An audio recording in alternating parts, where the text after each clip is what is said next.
Hello and welcome, Adam Thomas from Balancing Touch Reflexology. So good to see you and thanks for joining me today. Well, I want to continue on my series of difficult reflexes, right? And today we're going to look at the pituitary gland. This is a really juicy, cool gland, and when you do this right, it can be so beneficial for your clients, right? Because the pituitary gland is the master gland, so it looks after all the other glands. So that's a major staple basically in our human body that we need to keep vibrant and healthy and all that, right? So working this and getting this reflex right is important, right, for the health of that. So let's go take a look at that. And this is a series that I've been putting out on just difficult reflexes that might be a little bit, challenging for my students, at least that's what I've noticed, or just kind of reflexes that are a little bit harder to understand where they line up or fit on the foot.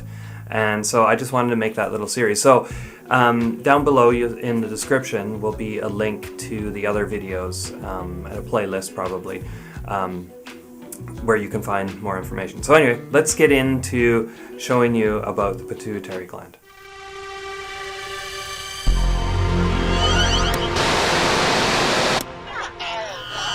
We are going to look right at the big toe and we're going to look for where all the swirls come together, okay? Or you can see where I'm pointing here, this little pointy part that sticks out. So there's two methods to finding it. It's going to be either that part that sticks out, which is right there, or it's going to be where all the swirls come together, because that's exactly the same.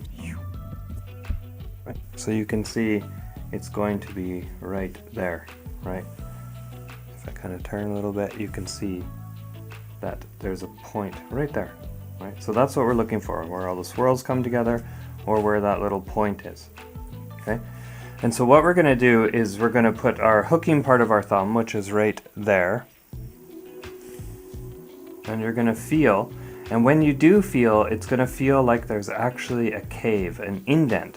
So it looks like, it does stick out, but when you actually put your hooking part of your thumb directly on that spot, you will actually feel that that's like a cave or an indent, right? So if I move over here, I won't feel that, move there, I won't feel that. But when you're right on that little top of the button, you will actually feel there's a cave there. So find that cave and then elbow straight out, because wherever your elbow is pointing will be the direction that you will be hooking.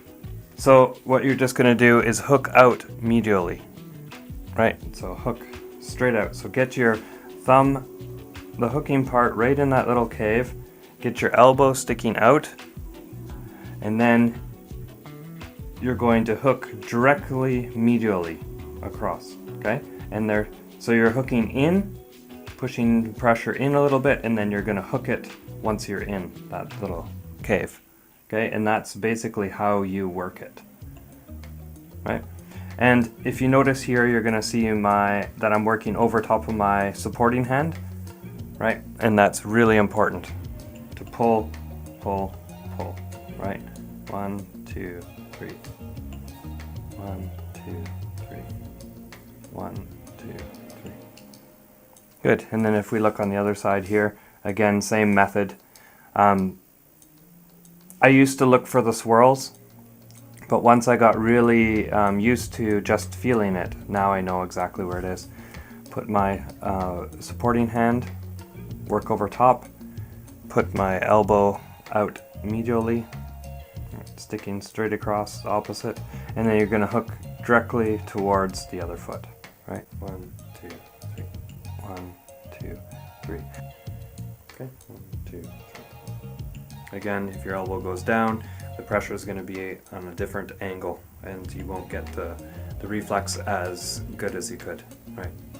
So the pressure is going in at first, okay? So I'm actually pushing against my supporting hand, and then once I have a nice kind of in pressure that way, I'm going to hook directly medially, right? 1, 2, 3. Okay, so it's basically 2 steps. You're pushing in, and then you're hooking. right? But it actually, once you get more comfortable with it, it's just one action. Push in, pull, hook, hook, hook. The pituitary gland, it's the master gland. It looks after all the other glands in the body, right? So this is going to help on so many different levels, right? It also secretes 9 different hormones, which is cool, right? So keeping yourself mentally balanced as well. This is a really great reflex to get right?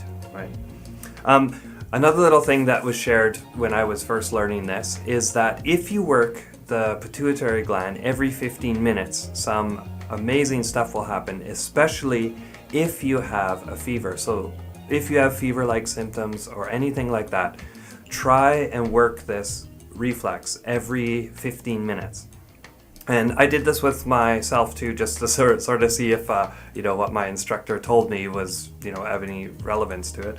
And so I tried it, and I had a thermometer, and I was watching and working on myself every 15 minutes, and I did actually see my fever go down. So that's pretty cool, right? I don't know if it's 100% related to reflexology or maybe just placebo effect, who knows? But the fact is that I saw my temperature go down, and that's pretty cool. So try this out for yourself if you have any fever-like symptoms, to basically relieve any type of congestion in breathing and things like that, dizziness, faintness, things like that, anything that's kind of related to that sort of category, which is really important these days right now, especially with what's going on in the world, to have a tool like working on your feet and trying to keep us healthy. So anyway, there you go, pituitary gland, it's a good one.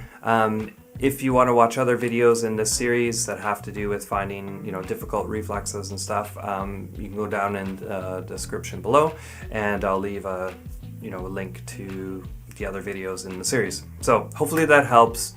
Let me know if there's any reflexes out there that you find difficult, and maybe I'll put it together and see what happens. So anyway, until next time, remember to keep those feet happy. Take care. Bye-bye. Thanks so much for watching today. Let me know what you thought of this video by leaving a comment below. Any type of feedback can be useful and help others in reflexology. If you like this video, give it a thumbs up, and feel free to share it with anybody that you think might be interested in it. If you're interested in reflexology, this might be a channel to subscribe to. If you haven't already, hit, or better yet, step on that bell icon, and then you'll be notified when the next video is coming out. If you're looking for a reflexology chart, head on over to balancingtouch.ca. We have created a bunch of visually exciting, easy to understand reflexology charts for you. And if you have some more time, check out some other videos. Till next time, this is Adam Thomas from balancingtouch.ca. See you later.